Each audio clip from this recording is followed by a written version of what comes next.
আহারে আমার নবীর আশিকেরা, আসো আল্লাহ নবীর নবীদা নবীর আলোচনা করি।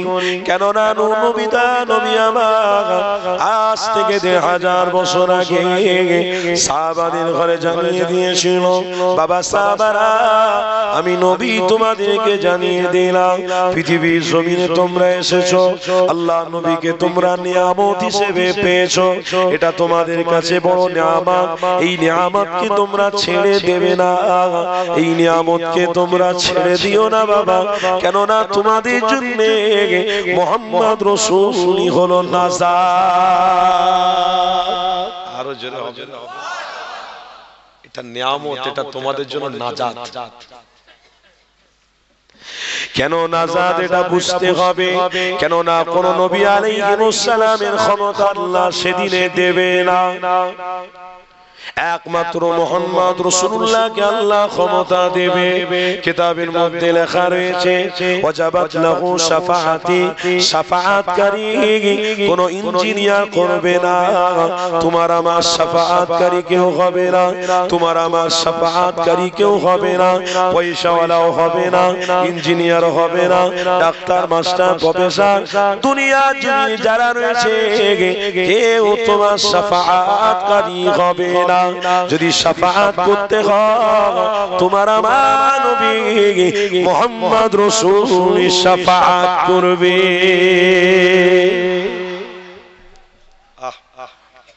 আমার রাসূল শাফাআত।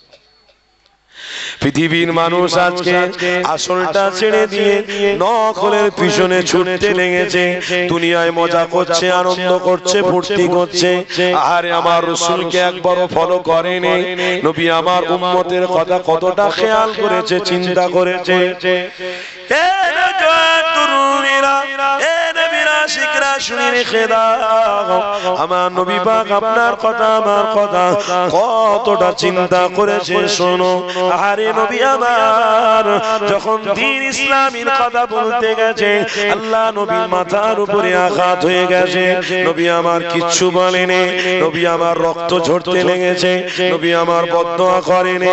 কেননা আমি জাহান্নাম পরিদর্শন করে এসেছি, আমার একটা উম্মাহ জাহান্নামী যেন না হয়।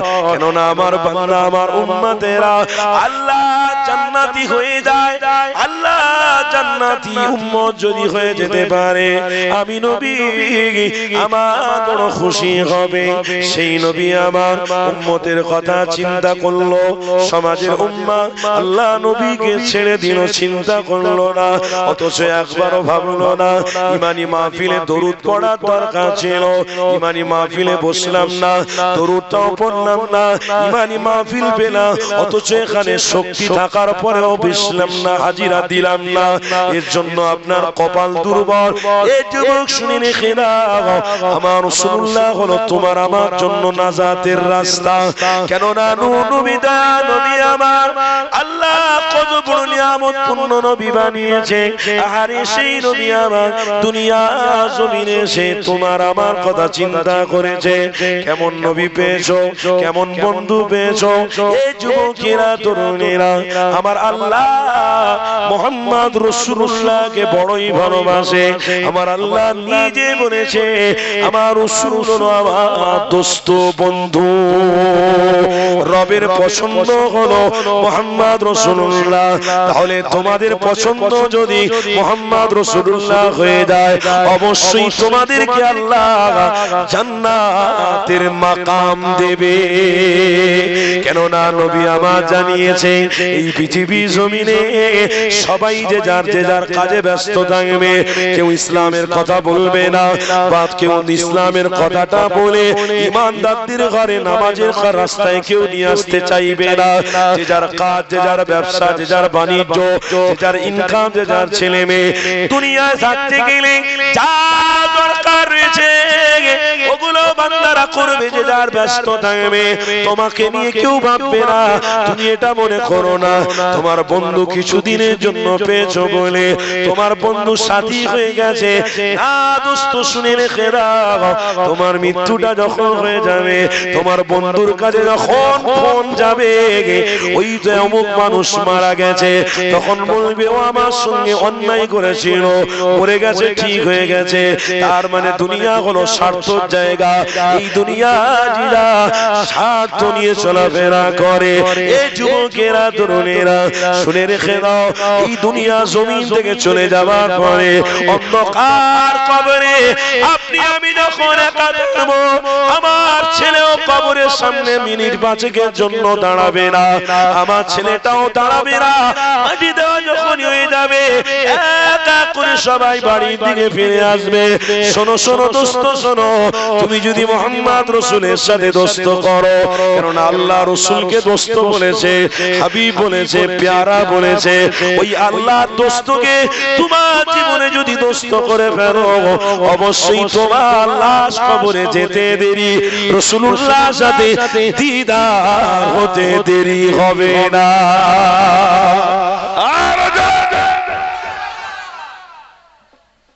দোস্ত করছো দোস্ত, বন্ধু করছো বন্ধু, সব 5 মিনিটের দোস্ত, স্বার্থর দোস্ত। এই দোস্ত সিগারেট খা, শুনছেন না?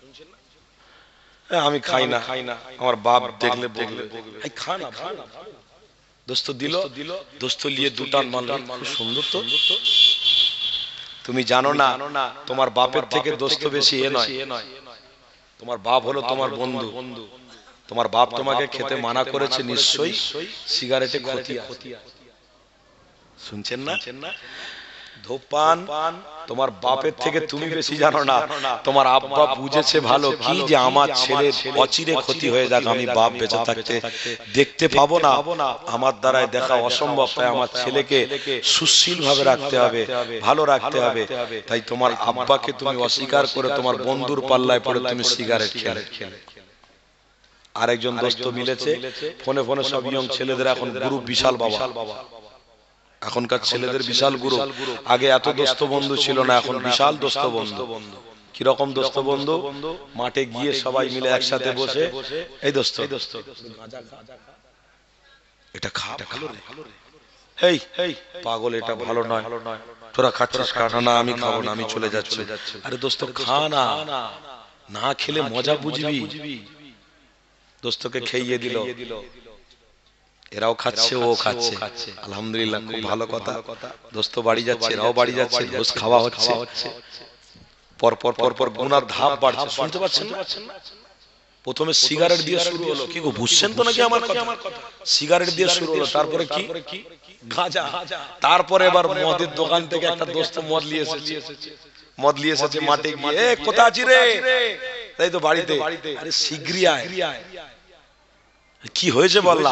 আরে আয়, আজকে যা জিনিস নিয়ে পৃথিবী, এমন জিনিস পৃথিবীতে নিবি, আয় তাড়াতাড়ি বলে দোস্তকে কোন রকম ঠকে পাকে ডেকে নিয়ে বসিয়ে মাঠে দোস্তকে মতের ছিপি, বলে এটা হেভি আইটেমের মদ। খারাপ লিখছেন আমার কথা? এই বাস্তব কথা বলার দরকার আছে না নাই? দোস্তকে বসিয়ে হেভি মতের কথা বলছে, না না আমি খাবো না, না না আমি ওয়াজে শুনেছি হারাম, এই তোরা আমাকে না, আমি খাবো না। এই বোকা কথা, এটা মদ নাকি? এটা তো হিক্সিংলিন মদ, এটা মদ না। হিক্সিংলিন মানে তোমার বডিটাকে কমজোর থেকে সচল করে দেবে, এটাকে মদ বলে না। তুই খেয়ে দেখ একবার। তার দোস্তকে পোকে পায়ে ভালো করে খাইয়ে দিয়েছে, খুব বুঝিয়ে বাজিয়ে যখন খাইয়েছে, দোস্তকে আরেকটা দিল, আরেকটা দিল, আরেকটা দিল। খেয়ে দোস্ত একদম ফুলে ফেপে টল হয়ে গেছে, আর হাঁটা চলা করতে পারছে না। এইবারে বড় লোকের ছেলে তো, আদলা ইট নিয়ে 4-5 জন দোস্ত মাথায় ইচ্ছা মতন মারছে, মেরে মেরে আদলা করে দিয়ে ওখান থেকে চলে গেছে, বাপের কাছে খবর গেছে, মায়ের কাছে খবর গেছে, আপনার ছেলে রাস্তায় পড়ে আছে। কেন? এরা এসে দেখছে রক্ত লহুমান হয়ে যাচ্ছে, মাথা ফেটে গেছে, মুখ ফেটে গেছে। এই এর বন্ধুরা মনে হয় কিছু ক্ষতি করেছে না অ্যাক্সিডেন্ট হয়েছে। এবার ওই দোস্তরা ঘুরে এসে বলছে না না না, এই কিছুক্ষণ অ্যাক্সিডেন্ট হলো, কিছুক্ষণ আগে বাইকে অ্যাক্সিডেন্ট হয়েছে, আমরা এই ধরাধরি করছিলাম, তা আপনারা এসেছেন, ভালো হয়েছে। ক্ষতি কোথায় যাচ্ছে দেখেছেন? রাস্তা কোন দিকে যাচ্ছে দেখেছেন তো? ওদের উদ্দেশ্য কি? ওকে পুরো মার্ডার করে দিয়ে, ওকে পুরো একদম অচল করে দিয়ে, এর সম্পত্তিগুলো, এর বাপ লেখাপড়া কম জানে, বাপ একটু হালকা, মানে কি বলবো, ভাষাটাও বলা ঠিক নয়, একটু আনপাড়, তাই এনার কাছ থেকে মাথায় হাত বুলিয়ে নিয়ে সব জায়গা জমি ভালো করে নিয়ে এরা আবার মদ খাবে, আনন্দ করবে, ফুর্তি করবে, তাই রাস্তা খুঁজছে। কোন দিকে যাচ্ছে সমাজ? সমাজ আস্তে আস্তে করে অন্যদিকে চলে যাচ্ছে। আরে ওই দোস্ত কিন্তু আপনার আসল নয়, দোস্ত আসল হলো মুহাম্মাদুর রাসূলুল্লাহ। আরো জোরে, এটা হলো আসল। এই আসল দোস্তের সঙ্গে সম্পর্ক। আল্লাহ নবী, নূর নবী, দয়া নবী আমার মদিনা শরীফের রওজা এমন করে মদিনার মসজিদ নববী শরীফে বসে রয়েছে। আল্লাহ নবী সাহাবারাও বসা, আল্লাহ নবী সাহাবাদের ঘরে বলতে লেগেছে, বাবা সাহাবারা, আমি নবী তোমাদের কাছে জানতে চাই, আমি নবী তোমাদেরকে এক জায়গায় পাঠাবো, বাবা তোমরা যাবে কি বলো? ওই সময় সাহাবারা বলেছিলেন, ইয়া রাসূলুল্লাহ, হাবিবাল্লাহ, অবশ্যই আমরা যাব, কেননা আমাদের দিলেতে মুহাম্মদ রাসূলুল্লাহর প্রেম রয়েছে। আরো জোরে বলুন, এ যুবকেরা, তরুণেরা, আল্লাহ নবী সাহাবা সবাই দাঁড়িয়ে গেল। আমার রাসূলুল্লাহ বলতে লেগেছে, বাবা সাহাবারে, তোমাদের অমুক যুদ্ধের ময়দানে যেতে হবে। আল্লাহ নবী সাহাবারা বললেন, ইয়া রাসূলুল্লাহ, হাবিবাল্লাহ, অবশ্যই আমরা যুদ্ধের ময়দানে যাব। আপনি কখন বলবেন বলেন, আমরা তৈরি রয়েছি, অবশ্যই যাব। ওই সময় নবী বললেন, বাবা তোমরা বসে পড়ো। সবাই বসে পড়লেন। আল্লাহ নবী আমার চারজন সাহাবাকে দাঁড় করালেন। এই যুবক তরুণীরা শোনো, আল্লাহ নবী আমার চারজন সাহাবাকে দাঁড়াতে বললেন। চারজন সাহাবা দাঁড়িয়ে গেল।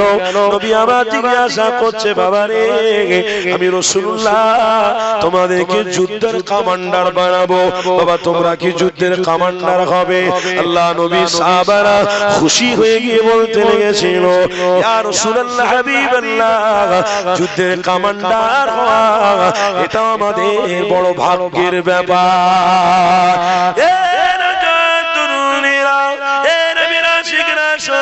যুদ্ধের কমান্ডারের জন্য আল্লাহ নবী আমার বলছে, বাবা তোমরা যাবে যুদ্ধের কমান্ডার হয়ে। বাবা ওই সময় সাহাবারা বলেছিলেন, ইয়া রাসূলুল্লাহ, হাবিবাল্লাহ, যুদ্ধের কমান্ডার হওয়াটাও কপালের ব্যাপার। রাসূলুল্লাহর কথাটাকেও মানা এটা বড় কপালের ব্যাপার, কেননা নূর নবীর কথা শোনা আমাদের ঈমানি দায়িত্ব। তাই রাসূলুল্লাহকে প্রেম করা এটা আমাদের জন্য বড় ঈমানি দায়িত্ব। এই যুবক তরুণীরা শোনো, আল্লাহ নবী তখন চারজন সাহাবাকে বলেছিল, বাবা সাহাবারে, আমি নবী তোমাদেরকে জানিয়ে দিই, বাবা তোমরা যুদ্ধের কমান্ডার হয়ে গেলে তোমরা রাহাবার হয়ে আগে আগে যাবে, সাহাবারা পিছনে পিছনে যাবে। তবে বাবা শোনো, তোমরা তোমাদের বাড়িতে যাও, তোমার বিবি বাচ্চা হাল পরিবারের সঙ্গে দেখা করে আসো। আল্লাহ নবী শোনো সাহাবাকে বললেন না, চারজন সাহাবাকে বললেন। আল্লাহ নবীর প্রেমিক সাহাবারা এক এক করে সবাই বের হয়ে গিয়ে নিজেদের বাড়ির দিকে রওনা দিয়েছে। এই যুবকেরা, তরুণেরা, আল্লাহ নবী নবীর প্রেমিক সাহাবারা বাইরে দাঁড়িয়ে দাঁড়িয়ে ওই চারজন সাহাবা কোন মিটিং করতে লেগেছে, নিজেরা বলা কোয়া করতে লেগেছে। আল্লাহ নবী আমাদের চারজনকে কমান্ডার বানিয়েছে, আমাদের রাহাবার বানিয়েছে, আমরা বড় আনন্দ খুশি, কেননা আমাদেরকে আল্লাহ নবী পছন্দ করে ফেলেছে। ওই চারজন বন্ধু বলতে লেগেছে, আল্লাহ নবী কাউকে বাড়িতে পাঠায়নি, আমাদের কেন আহাল পরিবারের সঙ্গে দেখা করতে বলেছে। আল্লাহ নবী নূর নবী আমাদেরকে বাচ্চা কাচ্চাদের সঙ্গে কেন দেখা করতে বলেছে? নিশ্চয়ই কারণ লুকিয়ে রয়েছে। আল্লাহ নবী আমাদেরকে দেখা করতে বলেছে মানে আমাদের দেখাটা শেষ দেখা। কেননা আমার রাসূলুল্লাহ যখন যুদ্ধের ময়দানে ডেকেছে আমাদেরকে শহীদ হয়ে যেতে হবে, আর আমাদের বিবির সঙ্গে দেখা হবে না, আমাদের বাচ্চাদের সঙ্গে দেখা হবে না। তাই নবী আমাদেরকে বিবি বাচ্চার সঙ্গে দেখা করতে বলেছে। আল্লাহ নবী চারজন সাহাবা ওখানে খুশি করতে লেগেছে, আনন্দ করতে লেগেছে। নবীর কথাতে যদি আমরা শহীদ হয়ে যাই অবশ্যই আল্লাহর কাছে বিনা হিসাবে জান্নাতি হয়ে যেতে পারবো। আর জোরে বলো। কত আনন্দ করছে তারা চারজন। আল্লাহর কথাতে রাসূলের কথাতে যদি শহীদ হয়ে যাই তোমরা বিনা হিসাবে জান্নাতে পৌঁছে যাবো। জোরে বলো। আর আজকের গ্রামের ছেলেরা, গ্রামের আব্বারা কি করছে? আল্লাহ তার রাসূলের কথাটাকে গুরুত্ব না দিয়ে তারা দুনিয়ার অনেক কিছুকে গুরুত্ব দিয়ে নিজের জীবনটাকে সর্বনাশ করতে ব্যস্ত হয়েছে। তেনারা খুশি করছে, আনন্দ করছে। চারজন সাহাবা একে অপরে বলা কোয়া করছে যে যদি আমরা শহীদ হয়ে যাই তো জান্নাতি। জোরে বলো। চারটিখানি ব্যাপার। শহীদ কাকে বলে? বেঈমানদের আঘাতে হয়তো গলা চলে যেতে পারে, বেঈমানদের আঘাতে হাত চলে যেতে পারে, বেঈমানদের আঘাতে পা চলে যেতে পারে। জান যখন যাবে কত কষ্ট, জান বেরোবে কত কষ্ট, রক্ত রক্ত দেখতে হবে, নিজের চোখে দেখতে হবে, আর নিজের তড়পে তড়পে জান চলে যাবে। তাই তো রাসূল বলেছে শহীদদের মর্যাদা হলো কাল কিয়ামতের দিনে হাসরের ময়দানে শহীদরা দাঁড়িয়ে থাকবে, আল্লাহ তাদেরকে ক্ষমতা দেবে। শহীদ হয়েছে আমার রাসূলকে প্রেম করে, আমাকে খুশির জন্য, ইসলামের জন্য, দ্বীনের জন্য। শহীদান তোমরা আজকে যাকে যাকে ভালো লাগে তাকে তোমরা সাথী করিয়ে জান্নাতে চলে যাও। জোরে বলো। এটা হলো শহীদের মর্যাদা। আল্লাহ নবী চারজন সাহাবা খুশি করতে করতে, আনন্দ করতে করতে যে যার বাড়ির দিকে সব চলে যাচ্ছে। কি গো শুনছেন তো? আল্লাহ নবী, নূর নবী, দয়া নবী, সাহাবারা সবাই এক এক করে যে যার বাড়ির দিকে চলে গেছে। সবাই বাড়িতে গিয়ে সালাম দিয়ে আস্তে আস্তে করে ওখান থেকে বেরিয়ে আল্লাহ নবী, নূর নবী, দয়া নবী আবার মজা এমন করে আমার রাসূলুল্লাহ দরবারে আসতে লেগেছে। এক এক করে আল্লাহ নবী সাহাবারা সবাই আসতে লেগেছে। আল্লাহ নবী সাহাবারা সবাই এসে আমার রাসূলুল্লাহ দরবারে দাঁড়িয়ে সালাম দিয়ে উপস্থিত হয়ে গেছে। আমার নবী পাক বলতে লেগেছে, বাবারা তোমরা তোমাদের আহাল পরিবারের সঙ্গে দেখা করে এসেছো বাবা। আল্লাহ নবী সাহাবারা বলতে লেগেছে, ইয়া রাসূলুল্লাহ, হাবিবাল্লাহ, আহাল পরিবারের সঙ্গে আমরা দেখা করে নিয়েছি। আল্লাহ নবী তিনজন সাহাবা এসেছে, একজন সাহাবা এখনো আসেনি। নবী আমার সাহাবাদের ঘরে জিজ্ঞাসা করতে লেগেছে, বাবারা বাবারা আমার সেই প্রেমিক আব্দুল্লাহটা কোথায় গেল? তোমরা গিয়েছিলে চারজন, একজন এখনো আসেনি, তিনজন এসে গেছো বাবা। সে তার বাড়িতে গিয়ে হয়তো বিবি বাচ্চার মায়ায় পড়ে থেকে গেছে, বা বাড়িতে গিয়ে হয়তো কোনো অসুবিধার মধ্যে পড়ে গেছে। বাবা যা আমার প্রেমিক আব্দুল্লাহকে একটু ডেকে নিয়ে আসো। আল্লাহ নবী তিনজন সাহাবা এক এক করে বের হয়ে গিয়ে আব্দুল্লাহ হুজুরকে খুঁজতে লেগেছে। এই যুবক তরুণীরা শুনে খিরা আব্দুল্লাহ হুজুরকে খুঁজে খুঁজে কোনো জায়গায় পায় না। একটা জায়গা দেখতে পেয়েছে, গাছের নিচে আব্দুল্লাহ হুজুর বসে রয়েছে। ওই সময় সাহাবা সবাই গিয়ে আব্দুল্লাহ হুজুরকে বলছে, বাবা রে বাবা, রাসূলুল্লাহ ডাক দিয়েছে, চলো, এখন এখানে কেন বসে রয়েছো? আল্লাহ নবী সাহাবী আব্দুল্লাহ আস্তে আস্তে করে আমার নবী পাকের দরবারে হাজির হয়েছে। আর আমার নবী পাকের দরবারে সালাম দিয়ে দাঁড়িয়ে রয়েছে। আল্লাহ নবী নূর নবী আমার সালামের জবাব দিয়ে বলছে, বাবা আব্দুল্লাহ রে, এত দেরি কেন হলো? কিসের জন্য, কি ব্যাপার বলো? সবাই চলে এসেছিল, তুমি কেন এত দেরি করলে বাবা? ওই সময় সাহাবী আব্দুল্লাহ বলছে, ইয়া রাসূলুল্লাহ হাবিবাল্লাহ, হুজুর আমার দেরি হয়েছে একটাই কারণে। ইয়া রাসূলুল্লাহ হাবিবাল্লাহ, আপনি আমাকে বাড়িতে যেতে বলেছিলেন, আমার হাল পরিবার, আমার বিবি, কারোর সাথে আমি দেখা করিনি, কেননা আমি আমার বিবি, আমার বাচ্চাতে বেশি মুহাম্মদ রাসূলুল্লাহকে ভালোবাসি। আর জোরে,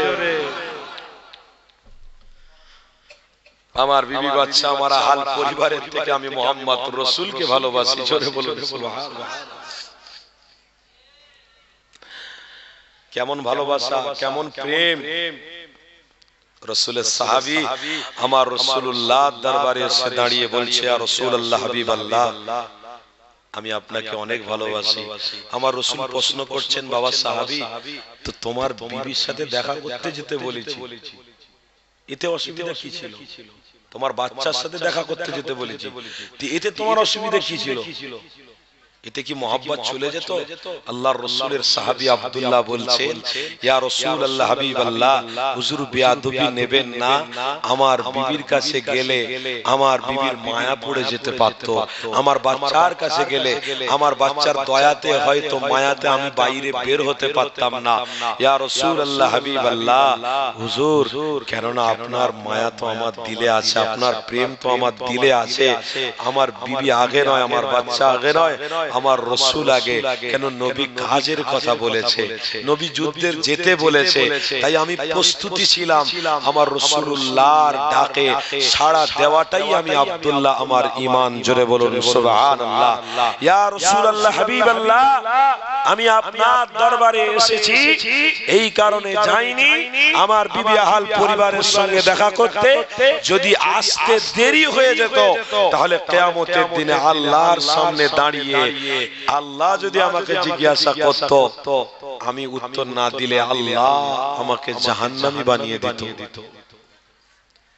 তাই আমার রাসূলকে ভালোবেসেছি, এটা অন্যায় করিনি। আমি আমার রাসূলকে প্রেম করেছি, আমি অন্যায় করিনি, না আল্লাহর কাছে আমি অসম্মানিত হই। তুমি নবীর উম্মত, আল্লাহর কাছে অসম্মানিত হবে, আল্লাহর কাছে অপমানিত হবে। নবীর উম্মত হয়ে অপমান হওয়া, অসম্মান হওয়া, এটা দুর্ভাগ্য। কথা ঠিক না ভুল? এটা দুর্ভাগ্য। কেন? আপনি তো নবীর উম্মত, আমার রাসূল চেয়েছিল প্রত্যেকটা উম্মত যেন জান্নাতি হয়, আর তুমি নবীর উম্মত হয়ে আল্লাহর কাছে হিসাব দিতে হবে, আর সেই হিসাবের রাস্তায় দাঁড়িয়ে আছো। আল্লাহ তোমাকে হিসাবগুলো সব দেখিয়ে দিচ্ছে। তুমি অমুক দিনে অমুক মেয়ের সঙ্গে জিনা করেছো, অমুক দিনে অমুক টাকা লেনদেন করেছো, অমুক দিনে অমুক নারীকে তুমি ভালোভাবে দেখেছো, অমুক দিনে অমুক নারীর সঙ্গে তুমি কথা বলেছো, অমুক দিনে অমুক নারীর সঙ্গে তুমি বেয়াদবিমূলক কাজ করেছো। এই সবগুলো হিসাব আল্লাহ তোমার সামনে প্রস্তুত করবে। কেন? আল্লাহর কোরআন বলছে, ফামান ইয়ামাল মিসকাল যাররাতিন খায়রান ইয়ারা ওয়া মান ইয়ামাল মিসকাল যাররাতিন শাররান ইয়ারা। তোমার ভালো মন্দর খবর কে জানে? বলুন, কে জানে? আর তোমার ভালো মন্দ যা কিছু করেছো সব তিল তিল করে আল্লাহ হিসাব দেখিয়ে দেবে, হিসাব নেবে। তুমি কি করেছো, কোথায় কি করেছো, কোথায় খরচা করেছো, তোমার দৌলত কোথায় নিয়ে গেছিলে, তোমার দৌলত কার জন্য সংরক্ষণ করেছিলে, সব কিছুর হিসাব আল্লাহ তিল তিল নেবে। আর তখন যদি তুমি মুহাম্মদ রাসূলুল্লাহর উম্মত হয়ে জাহান্নামী হয়ে যাও, আমার রাসূলুল্লাহ কষ্ট পাবে। কেন? আমার রাসূল চেয়েছিল আমার উম্মতরা জান্নাতি হোক। জোরে বলো। তাই সময় আল্লাহ আমাদের অনেক দিয়েছে, এই সময়তে আল্লাহ তার রাসূলকে প্রেম করাটাই হলো আমাদের দায়িত্ব। বুঝছেন তো? এই দায়িত্বটাকে যদি আপনি মনে করেন এটা কোনো দায়িত্ব না, তাহলে আপনিও মনে রাখবেন আপনার জীবনে অচিরে এমন জিনিস আসবে, যে ক্ষতিটা আসবে কোনো ডাক্তারেও সারাতে পারবে। কেন আল্লাহ তার রাসূল হলো ঈমান, আর ঈমানটাকে আপনি দায়িত্ব মনে করেননি, তাহলে আল্লাহ আপনাকে রোগ দেবে, কোন ডাক্তারও ভালো করতে পারবে না, তাদেরও দায়িত্ব নাই। আপনি দায়িত্ব যখন নেননি তো আল্লাহও দায়িত্ব নেবে না। তোমাকে ঘুরিয়ে ঘুরিয়ে চারিদিকে ঘুরিয়ে ঘুরিয়ে ঘুরিয়ে ঘুরিয়ে লাস্টে দেখা যাবে পচন ধরে ওই জায়গাতে ক্যান্সার হয়ে তুমি মরে গেছো। এতে লাভ কি হবে? এতে লাভ তুমি ধরুনি বলে তোমাকে আল্লাহ দুনিয়ায় দেখিয়ে দিয়েছে, আর তুমি কবরে গেলেও আল্লাহ দেখাবে, কিয়ামতের দিনেও আল্লাহ তোমাকে জাহান্নামীর ফয়সালা করবে। আর যদি দুনিয়ার জমিনে আল্লাহ তার রাসূলকে মজবুত করে ধরে রাখতে পারো, অবশ্যই দুনিয়া, কবর আর কিয়ামত ওয়া সালাসাতুন, তিনটে জায়গায় আল্লাহ তোমাকে মুক্তি দান করবে। জোরে বলুন, আরো জোরে বলুন দরুদ শরীফ আল্লাহুম্মা সাল্লি আলা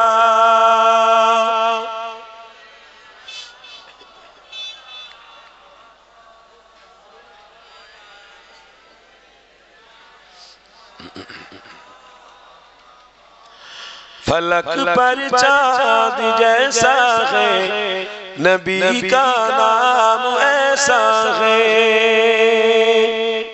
फलक पर चाँद जैसा है, नबी का नाम ऐसा है।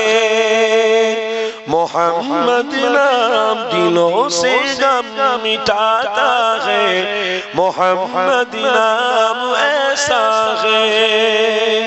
जरे হবে না? फलक पर चाँद जैसा है, नबी का नाम ऐसा है। दिलों से गम मिटाता है, मोहम्मद नाम ऐसा है। ए दिल जब गम गम के मारा हो, मोहम्मद याद आते हैं। ए दिल जब गम गम के मारा हो, मोहम्मद याद आते हैं। जोरे হবে না? নারে बीबी फलक पर चाँद जैसा है, नबी का नाम ऐसा है। दिलों से गम मिटाता है, मोहम्मद नाम ऐसा है। अल्लाहुम्मा सल्ली अला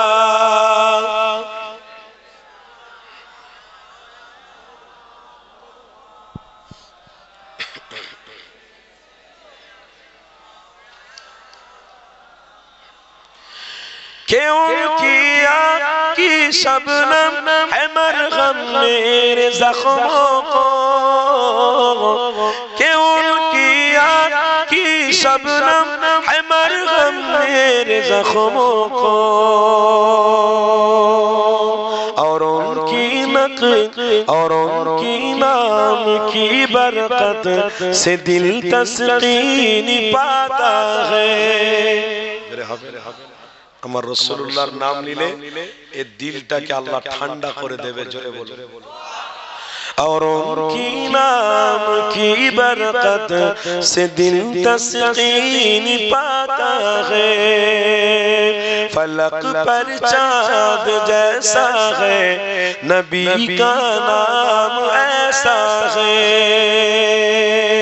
दिलों से गम मिटाता है, मोहम्मद नाम ऐसा है। अल्लाहुम्मा सल्ले अला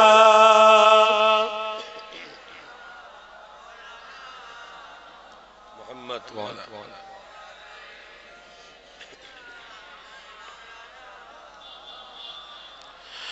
किसी का दिल दुखाना सदा खल्क़ के बारी को,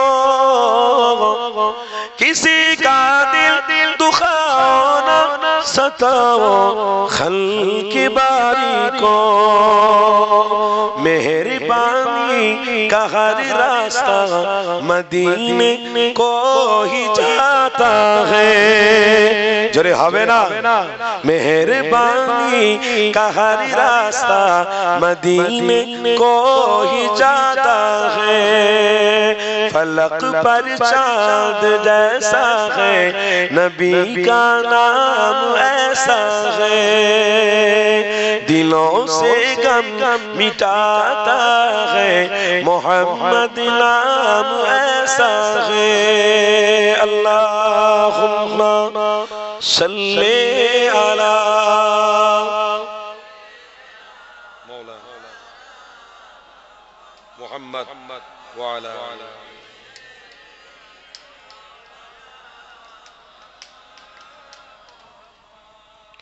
বাপেরা নওজোয়ান তরুণেরা আসেন একটু আলোচনার দিকে ফিরে যাই আল্লাহ নবী নূর নবী আমার ওই সময় সাহাবী আব্দুল্লাহকে বলেছিল বাবা সাহাবী রে তোমার দিলে মুহাম্মদ রাসূলুল্লাহর মায়া রয়েছে তোমার দিলে রাসূলুল্লাহর প্রেম রয়েছে তুমি তোমার বিবি আহল পরিবারের থেকে বেশি মুহাম্মদ রাসূলুল্লাহকে ভালোবেসেছো এ যুবকেরা তরুণীরা আল্লাহ নবী তখন বলতে লেগেছে এ বাবা সাহাবী আব্দুল্লাহ আমি রাসূলুল্লাহর প্রেম থাকার জন্য আমি রাসূলুল্লাহকে ভালোবাসার জন্য আল্লাহ তোমাকে কতটা মর্যাদা দিয়েছে জানো এ যুবক আল্লাহ কতটা মর্যাদা দিয়েছে ওই সময় নবী আমার বলতে লেগেছে বাবা আব্দুল্লাহ রে আল্লাহ তোমাকে মর্যাদা কি দিয়েছে বাবা মর্যাদাটা হলো তুমি যুদ্ধের ময়দানে যদি না ও যাও আল্লাহ তোমাকে শহীদি মর্যাদা দিয়েছে আরো জোরে বলো আমার রাসূলুল্লাহ বলতে লেগেছে এ বাবা আব্দুল্লাহ শুনে রেখে দাও আল্লাহ তোমাকে অনেক বড় মর্যাদা বানিয়েছে আল্লাহ তোমাকে অনেক বড় মর্যাদা পূর্ণ বানিয়েছে আল্লাহ নবী বলতে লেগেছে বাবা আব্দুল্লাহ রে আমি রাসূলুল্লাহ বলিনি আল্লাহ পাক বলে দিয়েছে হাবিব আপনি জানিয়ে দেন কারণ আমি আল্লাহ আমার রাসূলুল্লাহকে বন্ধু হিসেবে ভালোবাসি আমার হাবিবুল্লাহকে আমি বড় পছন্দ করি আমার রাসূলুল্লাহকে যখন আব্দুল্লাহ ভালোবেসে ফেলেছে আব্দুল্লাহ যখন প্রেম করে ফেলেছে আমি রাসূলুল্লাহ জানিয়ে দিলাম আল্লাহ বলছে আমি বলে দেন ওই আব্দুল্লাহ যদি যুদ্ধের ময়দানে না ও যায় আল্লাহ পাক তিনাকে জান্নাতি সার্টিফিকেট দিয়েছে আরো জোরে বলুন এই যুবক তরুণীরা এটার কারণ হলো মুহাম্মদ রাসূলুল্লাহকে ভালোবাসা মুহাম্মদ রাসূলুল্লাহকে প্রেম করা আজকে সুযোগে এমন একটা সময় আমরা উপস্থিত হয়েছি এই সময়তে আজ আমাদের ঘরের বাচ্চারা রাসূলুল্লাহকে মডেল হিসেবে মেনে নেয় না আমার রাসূলুল্লাহকে প্রাধান্য দেয় না আল্লাহ নবী থেকে আজ আমার ঘরের ছেলেরা অনেক দূরে সরে যাচ্ছে আল্লাহ নবীকে তারা পুরনো মনে করতে লেগেছে ইসলামকে তারা পুরনো মনে করতে লেগেছে খবরদার ইসলামকে ছেড়ে দিও না কেননা ইসলামটাই হচ্ছে আল্লাহর মনোনীত ধর্ম ইসলামের ঊর্ধ্বে কিছু নাই ইসলামের ঊর্ধ্বে কেউ নাই ইসলামটাকে তুমি পেয়েছো এটা তোমাদের জন্য সৌভাগ্যের ব্যাপার নবীকে পেয়ে গেছো এটা তোমাদের জন্য বড় সৌভাগ্যের ব্যাপার খবরদার রাসূলুল্লাহকে ছেড়ে দিও না ইসলামটাকে ছেড়ে দিও না এই যুবক তরুণীরা আজকে সময়তে দেখতে পাওয়া যায় আমার ঘরের বাচ্চারা ইসলাম বা দ্বীন থেকে দূরে অন্য কাজে ব্যস্ত হয়ে গেছে এই যুবক তরুণীরা শুনে রেখে দাও আল্লাহ নিজে কোরআনে বলছে ওরে আমার বান্দা বান্দীরা খবরদার আমাকে ভুলে যাস না আমার রাসূলুল্লাহকে ছেড়ে দিস না কেননা আমার রাসূলুল্লাহকে যদি ভুলে যা আমার রাসূলুল্লাহকে যদি ছেড়ে দি আমি আল্লাহ কাল কিয়ামতের দিনে হাসরের ময়দানে আমি আল্লাহ তোদের জাহান্নামী বানিয়ে দেব আরে নবী আমার বলছে বাবা সাহাবারা খবরদার তোমরা জাহান্নামী হতে যেও না আল্লাহ নবী সাহাবারা বলেছিলেন ইয়া রাসূলুল্লাহ হাবিবাল্লাহ জাহান্নামে যেতে গেলে কি কি কাজ থেকে বিরত থাকতে হবে ওই কাজগুলো আমাদেরকে বলে দেন আল্লাহ নবী আমার বলতে লেগেছে বাবারা এই পৃথিবীর জমিনে জাহান্নামী রাস্তায় যারা থাকবে তারা গুন্ডা হবে জাহান্নামী রাস্তায় যারা থাকবে তারা মার্ডার করবে, জাহান্নামী রাস্তায় যারা যাবে তারা নিজেরা হারামটাকে খেয়ে নেবে, জাহান্নামী রাস্তায় যারা থাকবে তারা মহিলাদের প্রতি অত্যাচার করবে, জাহান্নামী রাস্তায় যারা থাকবে যারা গ্রামে ভাই ভাই মিলেমিশে থাকবে না, জাহান্নামী রাস্তায় তারা থাকবে গ্রামের গরিবদেরকে সহযোগিতা করবে না, জাহান্নামী রাস্তায় যারা থাকবে গ্রামে কোন নারীর বিবাহ হচ্ছে না ওই নারীটাকে নিজে ভক্ষণ করার জন্য ওই নারীটাকে ইচ্ছা করে বিবি থাকার পরেও বিয়ে করবে।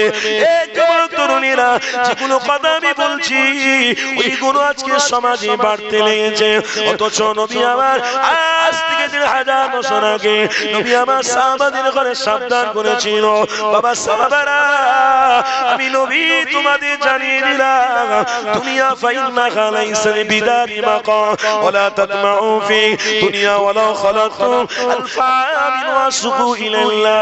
আমার নবী পাক বলতে লেগেছে এ বাবা সাহাবারা আমি নবী তোমাদের কাছ থেকে চলে যাব, তোমরাও দুনিয়া থেকে চলে যাবে, কেউ দুনিয়া জমিনে চিরজীবন বাঁচবে না, কেউ দুনিয়া জমিনে চিরজীবন থাকবে না।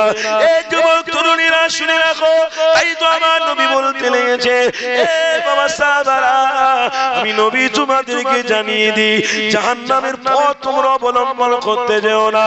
আল্লাহ নবী আরো বলতে লেগেছে বেগানা নারীরা অত্যাচার অনাচারের মধ্যে পড়ে যাবে, নারীরা বেপরদা হয়ে ঘুরবে, ওটা হলো জাহান্নামের পথ। নারীরা স্বামীদেরকে প্রাধান্য না দিয়ে অন্য পুরুষদেরকে তারা আপন মনে করবে, এটাই হলো জাহান্নামের রাস্তা। নারীরা নিজেদের স্বামীদের খিদমত করবে না, এটাই হলো জাহান্নামের রাস্তা। এই যুবক তরুণীরা আমার নবী পাক আরো ক্লিয়ার করতে লেগেছে বাবা সাহাবারা জাহান্নামী রাস্তা খোলার জন্য শয়তান বেরিয়ে পড়েছে। আদম নবীর জামানাতেও শয়তান ছিল, মুসা নবীর জামানাতেও শয়তান ছিল, ঈসা নবীর জামানাতেও শয়তান ছিল।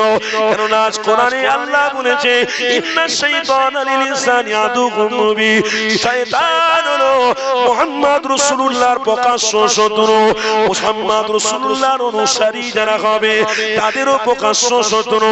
এই নবী আমার সাবধান করেছে, এই যুবক শুনে রেখে দাও আল্লাহ নবী সাবধান করে বলেছিল বাবা সাহাবারা যদি জীবনে বেঁচে থাকো যতদিন আল্লাহ তার রাসূলকে মজবুত করে ধরো তাহলে তোমাদের লাভ রয়েছে।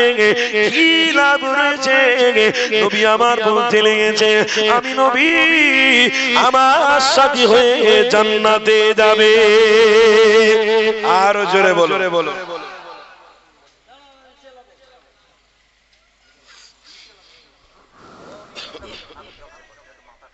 আচ্ছা বসো।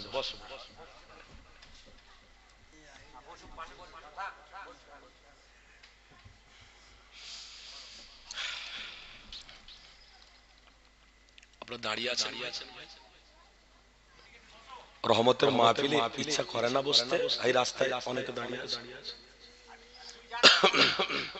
ভাই একটু ডিস্টার্ব হবে, ব্যবস্থা করেন, ডিস্টার্ব হবে ব্যবস্থা করেন। ওটা হয়ে গেছে।